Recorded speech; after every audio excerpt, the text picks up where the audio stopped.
Olá, internauta. Estamos de volta na TV CREA. Dessa vez eu tenho o prazer de entrevistar o presidente em exercício do Conselho, engenheiro mecânico Paulo Metri. Seja bem-vindo a essa TV CREA, presidente. Muito obrigado. Presidente, o CREA RJ, na sua gestão, está promovendo uma série de palestras seguidas de debate, tendo como tema Crise da Engenharia Nacional. Nessa semana, precisamente na quarta-feira, dia 18, acontece o primeiro da série, que é a privatização da Eletrobras. Eu começo essa entrevista perguntando ao senhor, parece que o governo está abrindo rota de colisão com o povo brasileiro porque definitivamente quer a privatização de todas as empresas brasileiras. Uma delas é a Eletrobras, uma excelente empresa que trabalha com a nossa energia, com a nossa matriz energética. Na sua visão, ela precisa ser privatizada, presidente? Você está tocando num ponto-chave. Por quê?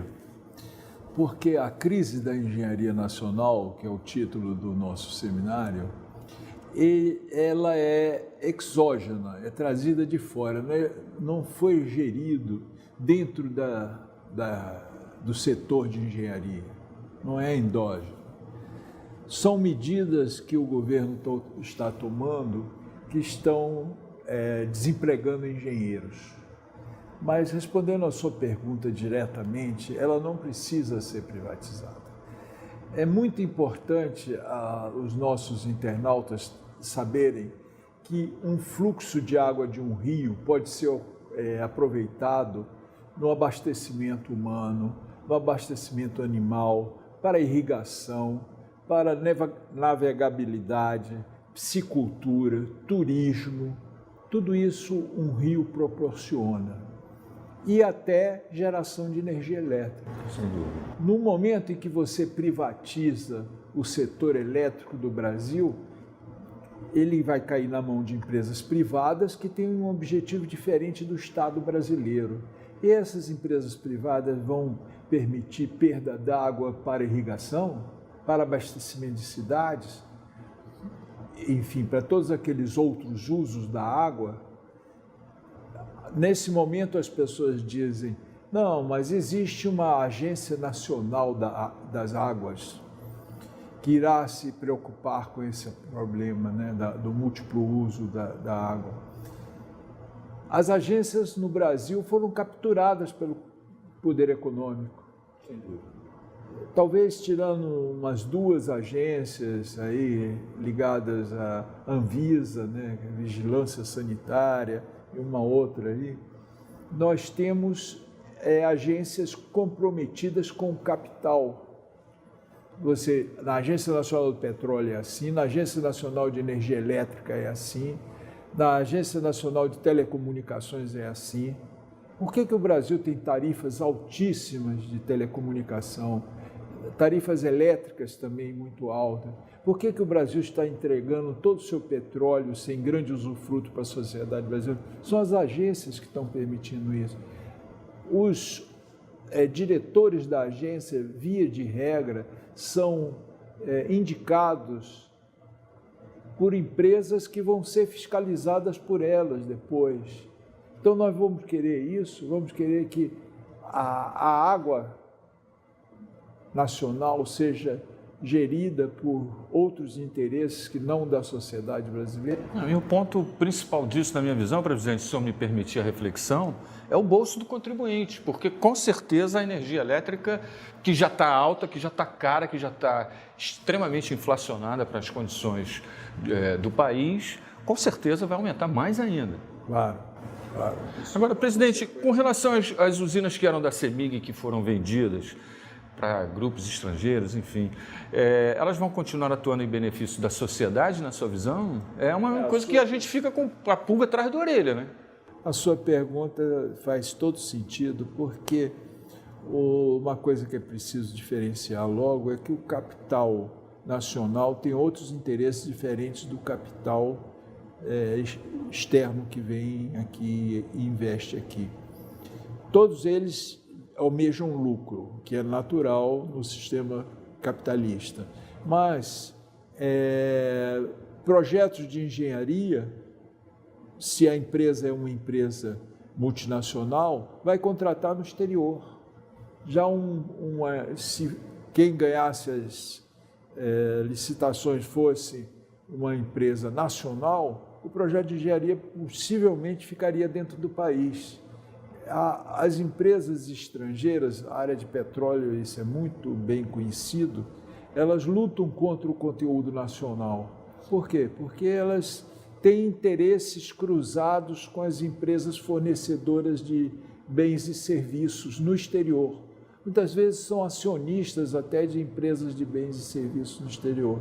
Então elas querem dar lucro para as suas coligadas, vamos dizer assim. Perfeito. Presidente, a geração elétrica é vista, de alguma forma, pelos atuais administradores do setor como o principal uso dos rios, que me parece que é uma visão um pouco distorcida, presidente. Parece que falta um pouquinho a visão social também da utilização dessa matriz. Isso aí é ligado à minha fala relativa à primeira pergunta, porque aliás, isso aí, vamos ser honestos, a estatal Eletrobras também, de certa forma, não se preocupava tanto. A navegabilidade de rios foi, de certa forma, interrompida com a construção de barragens. Poderia ser uma alternativa de logística também. Poderia. E poderia ter sido planejado a construção de eclusas. Existiria a barragem, mas com eclusas, que permitiria a continuação da navegabilidade do rio. Mas não foi destinado a eclusa. E muitos dos aproveitamentos hídricos não foram destinados. E, com certeza, tendo o capital ainda mais externo no setor, eles não vão se preocupar com outros interesses sociais relativos à água. Com certeza. Estamos conversando com o presidente em exercício do CREA-RJ, engenheiro Paulo Metri. Estamos falando sobre o ciclo de debates Crise da Engenharia Nacional, ciclo de palestras com debates que se inicializa nesse dia 18 de outubro com a privatização da Eletrobras tendo como primeiro tema.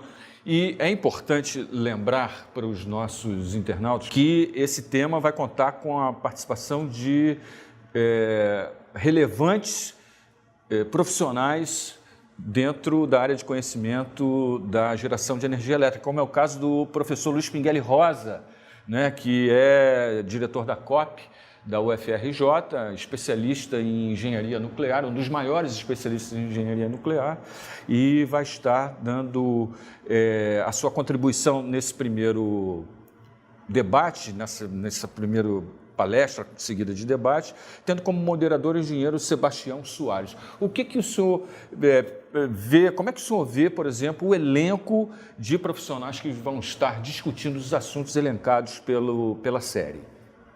São profissionais de primeira linha. Nós temos não só o professor Pinguelli Rosa, mas temos nessa primeira mesa o professor Ronaldo, você me empresta? Bicalho, que é professor do Instituto de Economia da UFRJ. Ele é engenheiro também, mas com PhD em Economia. O Sebastião Soares, já mencionado, ele é vice-presidente do Clube de Engenharia. Nós temos na mesa de petróleo, nós temos o geólogo Guilherme Estrela. Sim, que já foi diretor de produção da Petrobras. E descobridor do pré-sal. Exatamente. Se bem que o pré-sal foi descoberto por uma equipe, né? Mas ele coordenava essa equipe.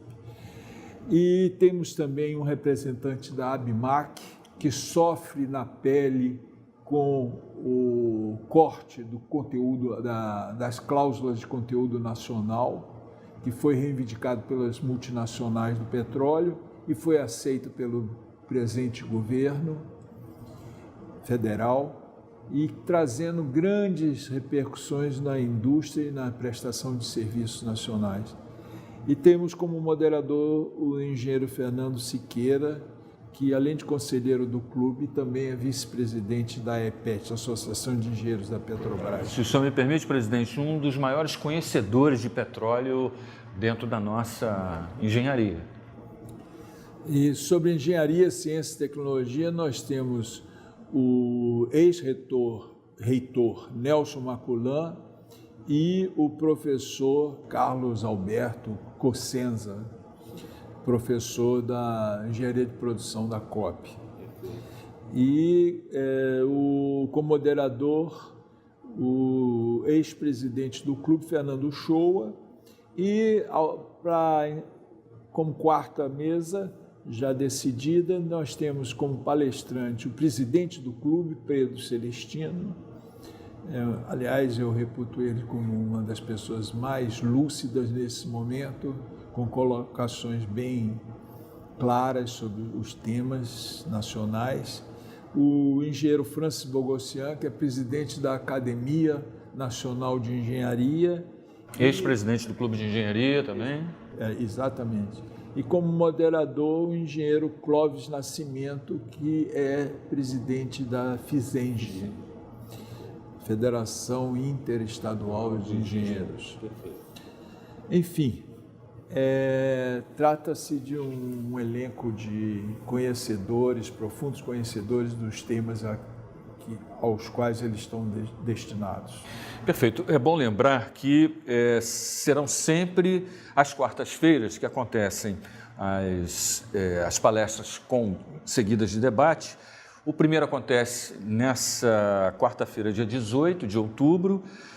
Também no mês de outubro, no dia 25, na semana que vem, na próxima quarta-feira, acontece o resgate da Petrobras para os brasileiros, como tema da próxima mesa. No dia 8 de novembro, a engenharia, ciência e tecnologia é o tema da palestra, seguida de debates. Já no dia 22 de novembro, o sucateamento das empresas de engenharia. E no mês de novembro ainda, no dia 29, infraestrutura. E para coroar o fechamento disso tudo, no dia 6 de dezembro, nós temos o tema Mineração e Soberania Nacional, palestra, depois debate.